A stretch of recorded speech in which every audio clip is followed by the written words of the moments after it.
Hey guys, Jennifer Priest here, and this is the JP Show, episode number 6. And today I'm going to be talking about something that is, it might make some people upset, and it's totally cool. All right, so I'm Jennifer Priest, the host of the JP Show, and today I'm going to talk about something that I have encountered in the personal development world, in the self-help world, as I have read books, listened to podcasts, invested in courses and all those things, and found that like stuff didn't work. So I'm going to talk about what brute force is a little bit later. Or I guess I can talk about it now. So brute force, what I call brute force, is like the hustle mentality, right? Where you're working, right? You're like, I'm going to go at it. I'm going to go hard at it, right? And what we find is that leads people to burnout and that it's not sustainable. So when people are like, and I'll talk about this for a little bit. It works for it works for a while, right? Brute force works for a while. So if you've ever tried to do something with brute force, you're like, oh, I'm gonna go at it hardcore. Um, it works for so long and then it doesn't. And so what's spurring this on is I'm actually listening to an audiobook about habits right now. It was in my Audible library. I've been doing a lot of driving, a lot of traveling, so lots of time where I can kind of listen. I organized my office, so I've been listening to the book while I'm doing all this stuff. And if you're like me, you like getting the most out of your time. So you're gonna do things like listen to audiobooks. Okay. So I'm listening to this book on habits right now, and I'm getting like really irritated with it because everything that it says on the surface sounds really good. Like, oh, to do this habit, you should do XYZ, right? Like, one of the things they were saying is like, if you want to get better at public speaking, then you just need to start going public speaking and you'll get better. And it took this person like 4 years to get better at it. And I'm like, and they're like, and it has to take time. And I'm going to get into the whole idea about time as well on a future broadcast, but stuff does not have to take time. Everything takes time, but that's a whole nother soapbox. So anyways, I'm listening to this stuff and I'm just like, oh my God, that's brute force. And the reason it makes me upset, or not necessarily upset, but the reason it's frustrating for me is because I know that when we try to do brute force tactics from things we're learning in a self-help book or personal development, like it sets us up for failure. Okay. And it all sounds great, but in practice, it just doesn't work. So let's talk about why. Have you ever tried, or if you have ever tried a workout or a diet or both, right? In my case, I've tried both and failed, you know exactly what I'm talking about, right? People will come in and say, well, it's enough. No, you wanted a lot, right? Otherwise, you wouldn't have did that. You wouldn't have paid for Weight Watchers. You wouldn't have joined the gym. You wouldn't have started showing up. You wouldn't have got new workout clothes. You do wanted a lot, right, to make that decision. Another thing people say is, well, you just didn't try hard enough, right? You're not dedicated enough. You didn't put it on your calendar. You didn't make it a priority, right? And so what people start to think is they think, geez, I suck at this, right? All these other people, especially these personal development people, are out here saying, like, oh, well, you need to make it a habit. It's going to take time. You need to keep showing up. If you really want it, you would have done it. If you just decide, it'll just happen for you. And those things can work, but there's something underneath that they're not addressing. And what happens is when we don't address the stuff underneath, the person who's hearing that, right, whether it's yourself or a client or anybody that's hearing that, is your kids, they're going to think, I'm a failure. I'm defective somehow. It doesn't work for me, right? I'm the unique flower. This program can work for us. So the same with these tactics, right, that people teach in these self-help books and in personal development and in coaching. They can work if we address the underlying problems. So I've tried a lot of self-help. I've tried a lot of personal development stuff, books, courses, podcasts. A lot of the popular stuff I tried were from people with different cultures from mine. And when I say that, I mean mainly white cisgender people from healthy homes, right? They grew up in a healthy home. Out here speaking from that place, right? Some of them have gone to Ivy League schools, and there's nothing wrong with any of that stuff. But I say that to say that I'm like, okay, well, obviously they have results, right? They've got a book, they've got a podcast, they've got clients, they've got people buying their courses, they've got testimonials. So if it worked, right, why doesn't it work for me? Right. So like when I was going through and I'd read all these books, and there's authors I love, right? And I like, what they're saying and it resonates with me. And I'm like, oh yeah, that's so cool. Like, reading these books, and I'm like, I want to be a badass at making money and I want to do all this stuff. And I get really excited and hyped up. And you've probably been there too, right? Um, so it's really frustrating when you're like, God, why doesn't this stuff work for me? So here's why it doesn't work. All of those techniques, most of them are very surface. Now, some of it's because, like, the context of a podcast, right? It's half an hour to 2 hours. You're not necessarily going to go super deep, and they're not tailoring it for you. The same with a book. It's got to be commercially viable. It's probably not going to go super duper deep for you. And so a lot of this stuff kind of stays what I call surface. They're very practical, they're tactical, they sound like things that should work. They sound very logical things to do, right? Oh, you want to instill a habit? Okay, you should put it in your planner. You want to meditate every day? Make sure you put it on your calendar. That stuff all sounds good. How come you still can't show up and meditate every day? What is behind that, right? You understand on an intellectual level why it's good for you. You know that it's something that you want to do, right? You've decided, hey, I want to do this. I'm committed to it. So why can't you do it? Why can't you show up? There's something else underneath. And I spent the first 41, 42 years of my life just hitting my head against a wall going like, why doesn't this stuff freaking work for me? So here's why. So those things are all very practical. And here's the problem. We have our conscious mind, right? A lot of those tactics engage our conscious mind, our logical mind, the one that we use to reason through things and the one we learn to use to read and those kinds of things. But they don't deal with our unconscious mind. Our unconscious mind is smarter than that. And our unconscious mind has one main directive: to keep us alive. So our unconscious mind is running these programs, right? As we grew up as kids, we made agreements, right? That's what the book, The Four Agreements, is about. We learned and we're like, okay, we all agree we're going to wear clothes during the day, right? When we go out in public, right? That's kind of an agreement we've made in society. We get programmed by things that happen, right? The same incident could happen to 100 different people, and some people are totally traumatized and have PTSD from it, and other people are not even phased, and some people don't even remember it, and other people have kind of a mild reaction to it, and maybe that contributes to complex PTSD over time. And I'm not a doctor, I'm just sharing things I've learned in my trainings and in my own experience trying to figure out, like, why the heck was I, and sometimes I still do not get the things that I want. What is behind that? And I'm like, oh, now I understand. It's all my unconscious mind. So the unconscious mind gets programmed all this time as we are growing up, as things happen to us in our life, right? You might grow up and your dad hates avocados, and you grew up and you're like, I think I hate avocados too, right? And so you hate avocados as well, right? Those are things that we agree to, things that become our program of how we show up. And there's other things that are bigger and deeper and more um debilitating, right, than not liking avocados, that would be part of your programming. So the unconscious mind says, look, so far we've been programmed this way, and at this point in time right now, you are still alive.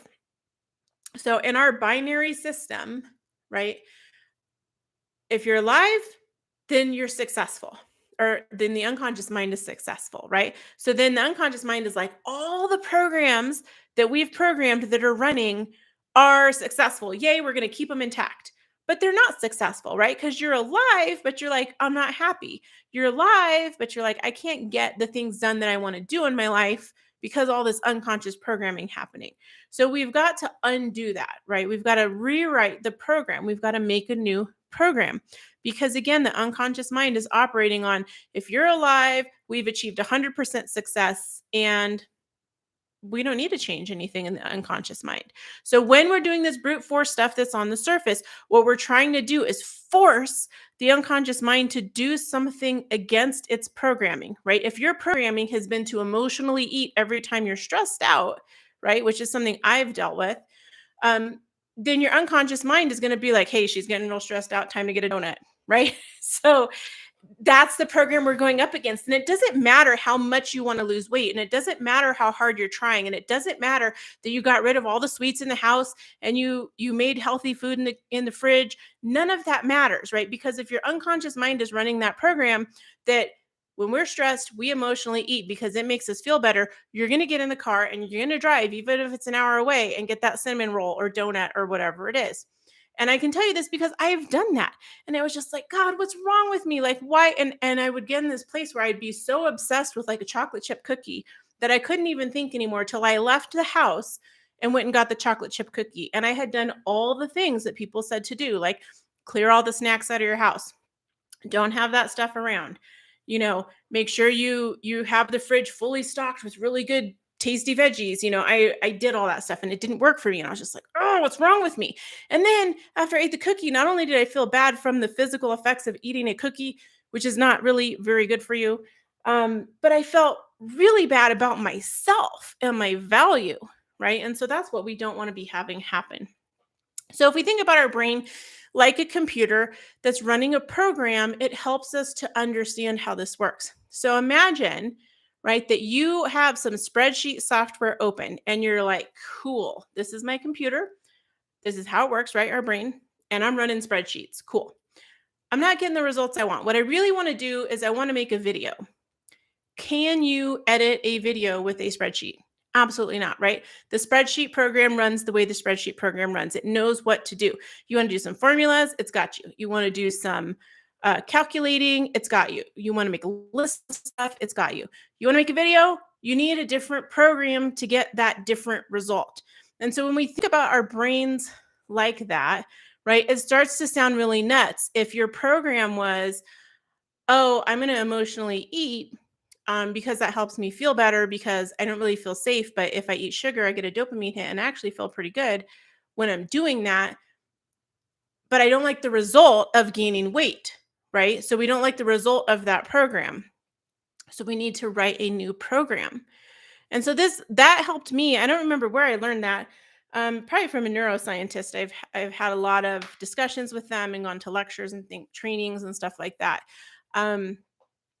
So when we think about it like that, right, it doesn't matter how hard we try to get a program to do what it's not designed for, right? To get it to work how against the way it's written, it's not going to make a difference. And this is why when we go back to people telling us, well, you're not making that change because you don't want it enough. Oh, you didn't try hard enough.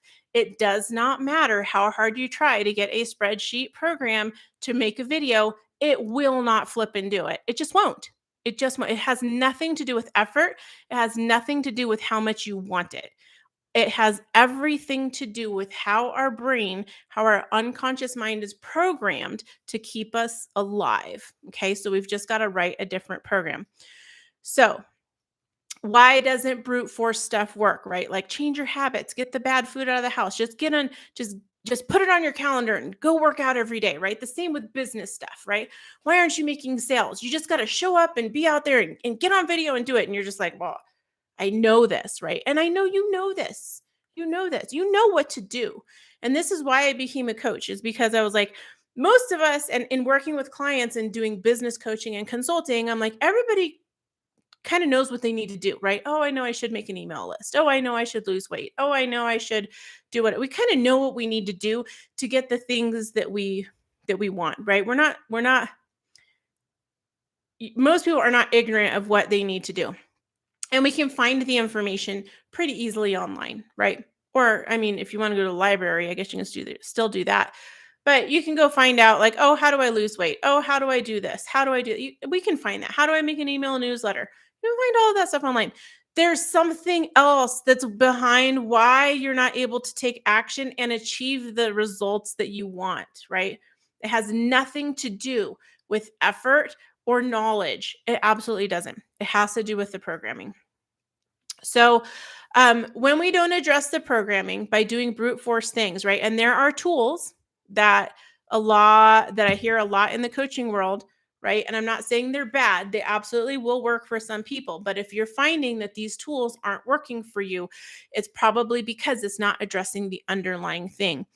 So there's a tool that has been talked about in a lot of programs I've been in masterminds I've been in.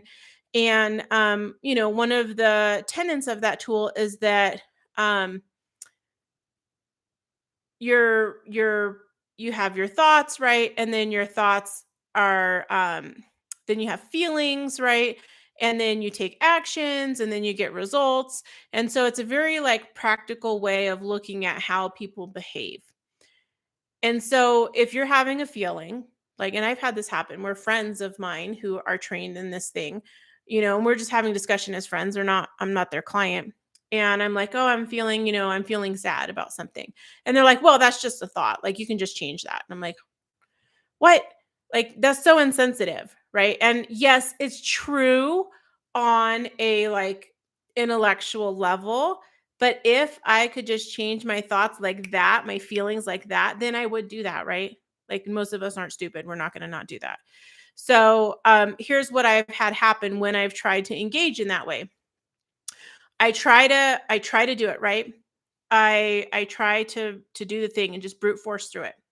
And so what happens is I haven't changed the program, right? So I'm still running the same program. I'm trying to get a different result. I can't do it.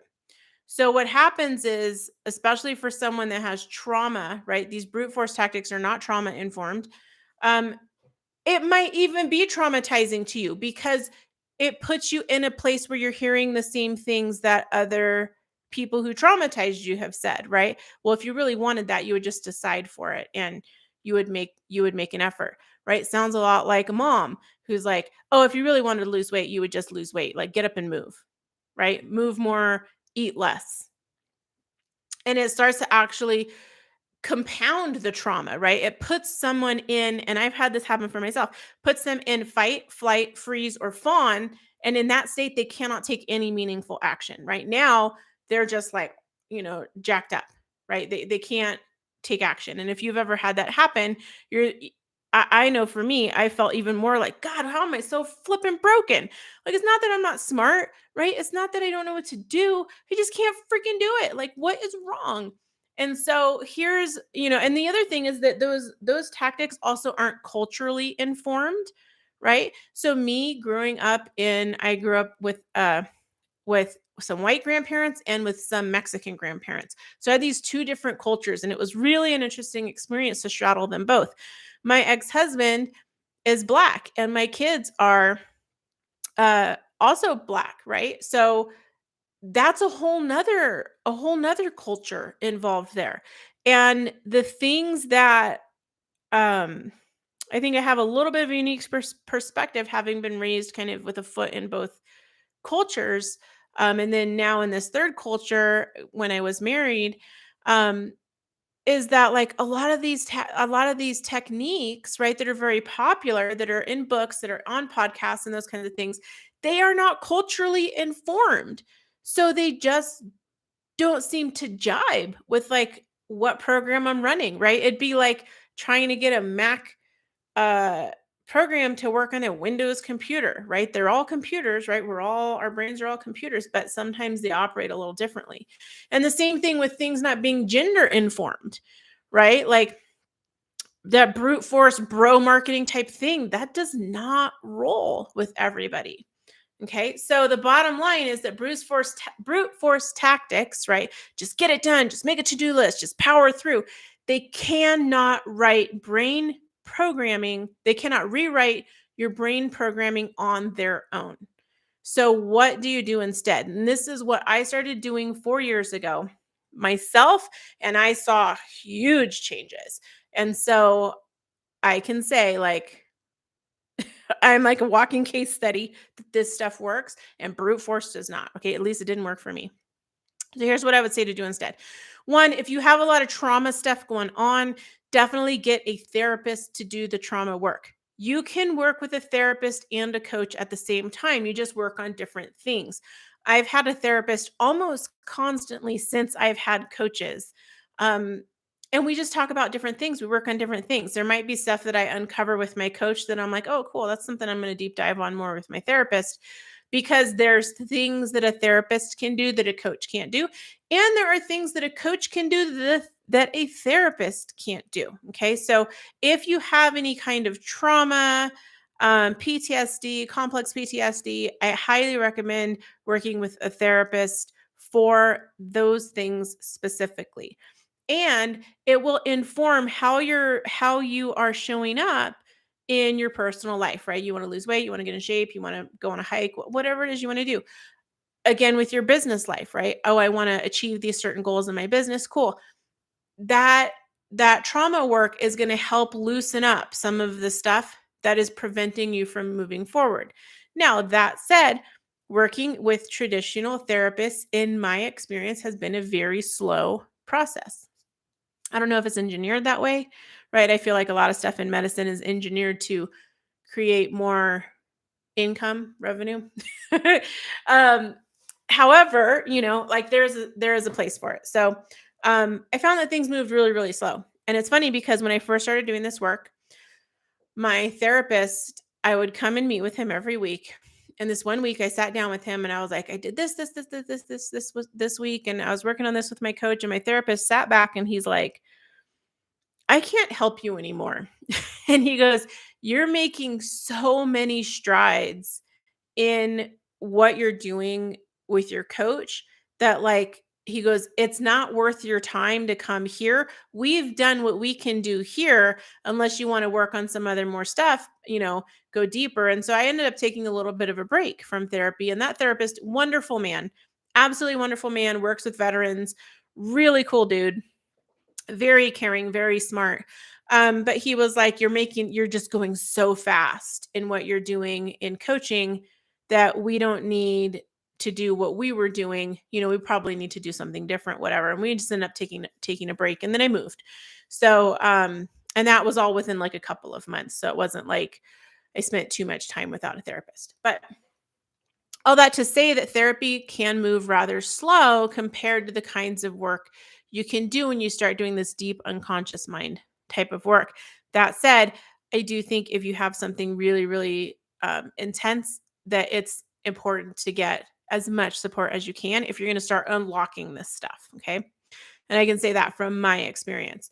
So, when we talk about unlocking the unconscious mind, that's something that a coach can do. Now, there are therapists who are trained in neuro-linguistic programming. I actually met some when I was getting my certification. Really cool people. So, if you can find a therapist who's trained in NLP, even better. So, what I would say is if you want to unlock this programming that's inside, right? Like I said about my program is I emotionally eat when I'm stressed out. So if I want to change that, then for me, I worked with a coach that was certified in neuro-linguistic programming. And neuro-linguistic programming is a modality founded in psychology. It's based on the research of scientists Bandler and Grinder. You can find their books all over the place. You can Google them. It's so funny because when I went to addiction treatment, their work came up and was referenced many times, as well as the work of Virginia Satir, which is another pioneer whose work that the NLP modality is based upon. Okay. So one, get a therapist. Two, find a coach who's certified in neurolinguistic programming to help you, or therapist to help you unlock your unconscious mind so that you can reprogram and write new programs for yourself that actually will serve you. Find someone who understands your gender and culture. Okay, so one thing that I found in working with a lot of these people is that they didn't know my culture and they weren't sensitive to my gender, right? There's a lot of, especially working in the VA, there's a lot of men and there's a lot of white men, and we just were not on the same wavelength.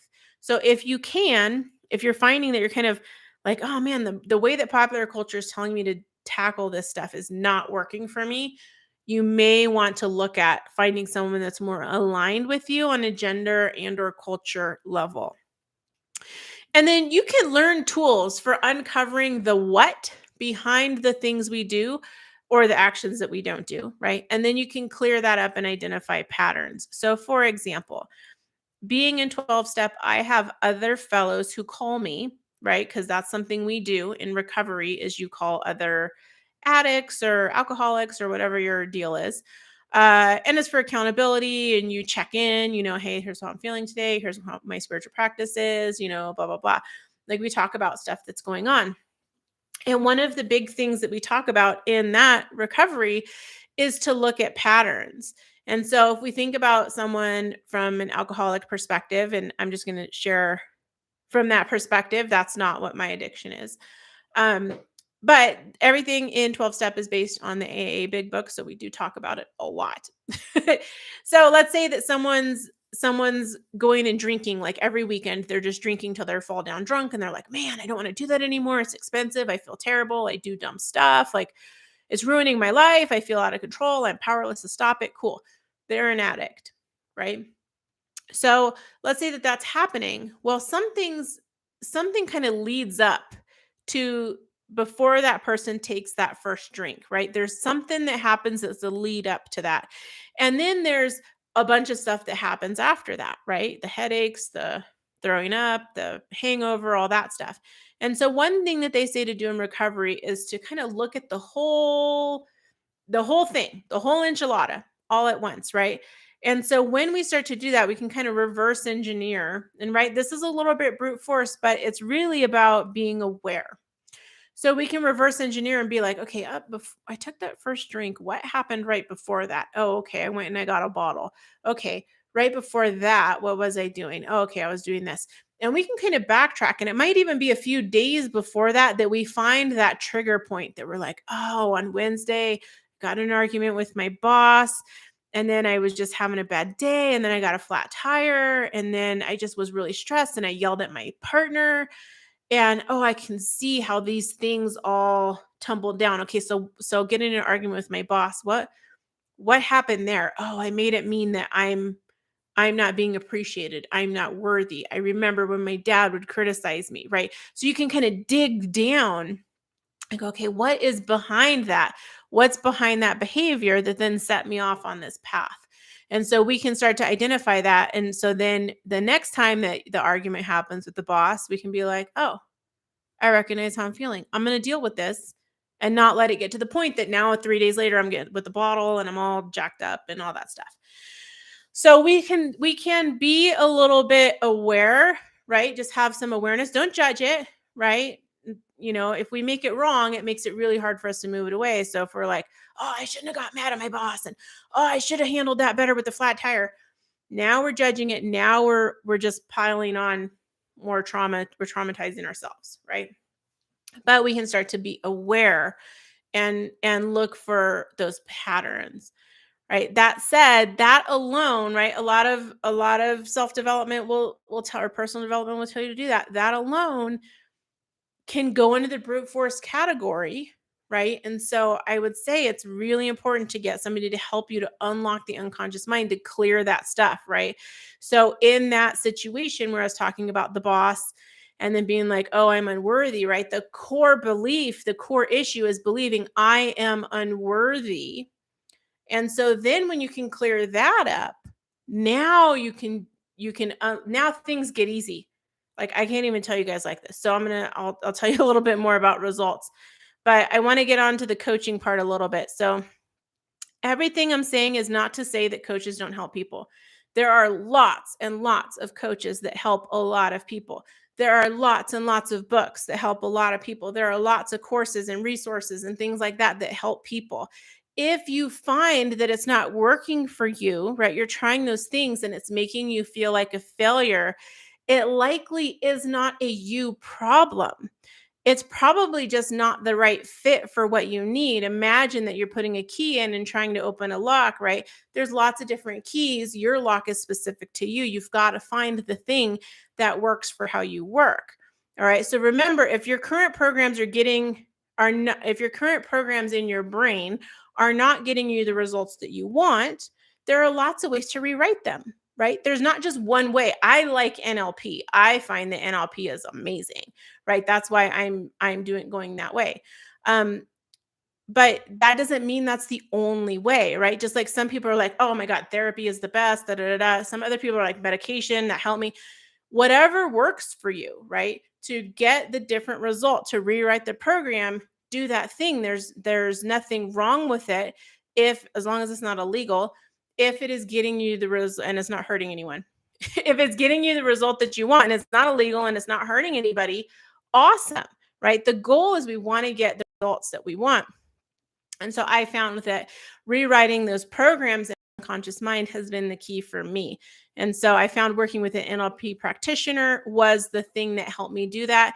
And that's why I have invested in becoming a certified practitioner of neuro-linguistic programming so I can do the same thing for my clients, right? Because I found, right, when I'm teaching them about marketing or we're talking about business or I'm trying to help them make more money, um, it's not that they don't know what to do, right? I mean, there's some level of that, like maybe there's some minutia I'm teaching them, but it really is all this other stuff that's stopping them from moving forward. So you can ask yourself, and to kind of figure out like, okay, well, where do I start?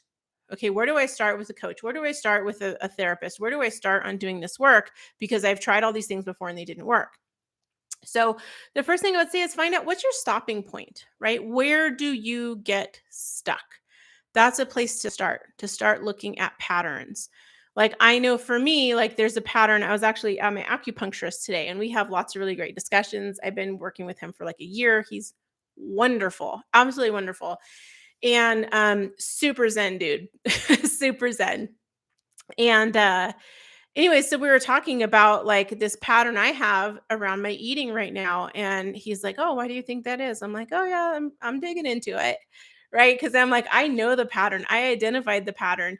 Now I'm like, all right, what's underneath that? And I'm like, oh, it's fear. I'm like, okay, cool. So now I can dig into that more.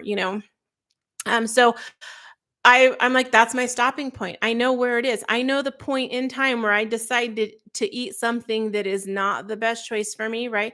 I know what to eat. I know what works. I've lost 130 pounds, right? I got this. And I lost 130 pounds fast. I know exactly what to do. That is not the problem. It's a program that's running. So I'm like, cool. What's the program? I got to figure out what's the program and then we can clear it out. So look at the patterns so that's one thing is look at where's your stopping point where you get stuck and try to see what the patterns are. The another thing is that there are in NLP we teach this and this is what most self-help and personal development books teach, most podcasts, most courses are teaching this in my experience is it's called modeling. So we look at what do successful people do, what are their patterns, and then we model that, right? So we're like, okay, for example, high earning executives and entrepreneurs that are really successful typically start their day with some amount of exercise, right? So if you're like, cool, I'm going to go for a run. And then you don't get up in the morning or something happens, or I'm looking outside right now and it's raining, and that's a really good excuse to not go on a run, right?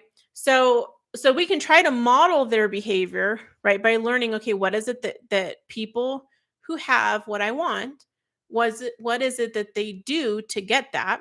We can mimic them, right? We can model their behavior. But if we find that we can't do that, right? We're trying, right? We're aware, we know it on an intellectual level, we're still not getting the result. Then that lets us know there's likely baggage, or another word for that is programs to clear, right? Programs that are not getting us the results that we want, that we need to move out of the way. So when you clear those programs, everything gets really fast and really easy. And I say this because, like, I remember I was tracking my weight loss and I think I lost 80 pounds in like 3 or 4 months. And my doctor was like, "What are you doing?" Because most people can't lose that fast, even with surgery, right? And so I was just like, once I cleared that baggage, man, the weight fell off, the movement was easier. I was like, whoa. It was like literally like a snap of the fingers. Okay. It did not need to take forever. So that and that it just shows the power of like when you can change the program, things just get so much easier. The things you want get so much easier to attain. So now I've hit this plateau at about 200, 202, 204 pounds. I kind of jumped up a little bit from there. And I'm like, all right. So what's now? What's at that layer? What's the program that's got what issue do I got about 200 pounds? Right. That I want to get down below that. So I'm like, cool. There's an opportunity to change more stuff, right? And awareness. But I know that I know what works, right? I know what to do. Now I'm like, okay, well, what's holding me back at this point? So um definitely something to look into. So I know it sounds nuts. I've experienced it firsthand. These things don't take time, right? They take clearing the programs and writing new programs. And so the time thing I'm going to really get into in another show, but if you are interested in rewriting the programs, you can hire a coach. But here's what I'm going to tell you guys. You can go and get training in NLP yourself. You can clear a lot of your stuff yourself. Um, if you want to work with a coach, awesome. I would love to work with you. And if you don't want to work with me, awesome. There are lots of coaches trained in NLP that you can find. And there are some I would be happy to recommend that I've worked with that have been absolutely wonderful. Um, but here's the thing. You can go and get training in NLP for like under $100 for a 4-day intensive training where you will identify your baggage and you will clear some stuff out. Like it's life changing going to this training. I've done the 4-day 2 times, once in 2019 and then once in 2022. And it's super phenomenal. And here's the thing that's really cool. The company that I'm going to recommend is NLP.com. It's Empowerment Inc. And they are amazing. They've been doing this for 41 years. And what they do is their higher level programs, there's lots of levels you can go in NLP. Their higher level programs are priced at such a way that they subsidize the entry program, which I don't even want to say entry. They subsidize the 4-day practitioner workshop so that it's so affordable that anybody could take it. Right? Your hotel room is going to cost more a night than it costs you for the whole 4-day training. And it's absolutely world class. The room is full of master practitioners of neuro-linguistic programming. You will learn so much. Your life will be changed. The veil will be lifted. You will come away with so many tools that are going to help you. Like it is absolutely mind blowing. And then you get a binder where you have everything to reference. You get all those online training materials, recordings of everything, that you can reference for years. Like it's so awesome what you get. And it literally costs less than $100 with my discount code. So I'm going to give you guys my discount code. It's down in the comments, where you can go to nlp.com and you can register for the 4-day training. They do them all over the country. They also do them virtually. So you can do it online. You can't get certified online, but if you're like, look, all I want to do is clear my crud, cool. You cannot lose by taking this, especially if you go the online route. So I'm going to drop all the links, the coupon code, and everything down in the comment or down in the description of the video so you guys can go grab that, because I really do believe that like this is the key, right? Because it's not that we have a lack of self-help books, it's not that we have a lack of techniques. It really is rewriting that unconscious mind programming, and we need different tools to do that, right? If we didn't innately do that on our own, we just need different tools to help us rewrite the program. And that's what neuro-linguistic programming has done for me.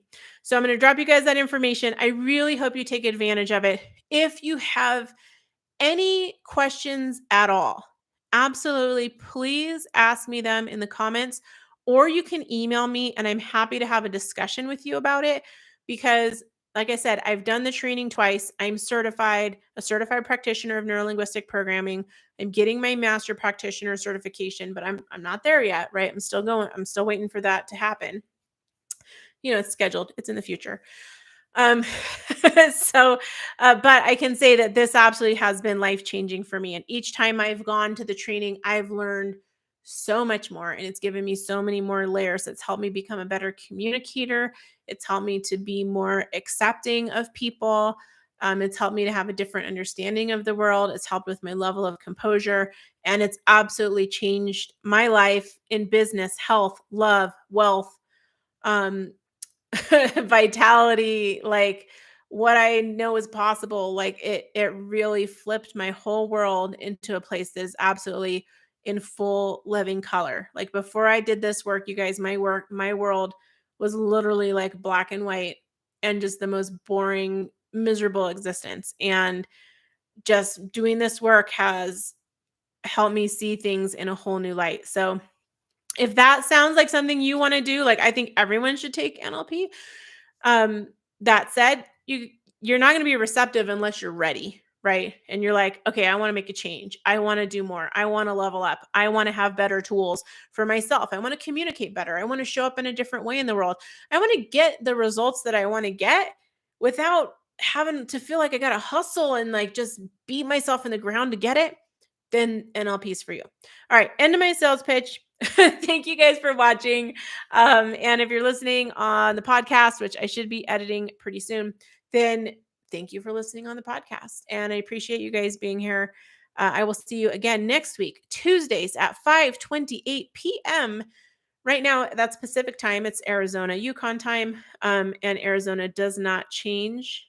We don't change with daylight savings. So right now we're in Pacific time. The other half of the year, we're Mountain time. So I'll see you at 5:28 Arizona time.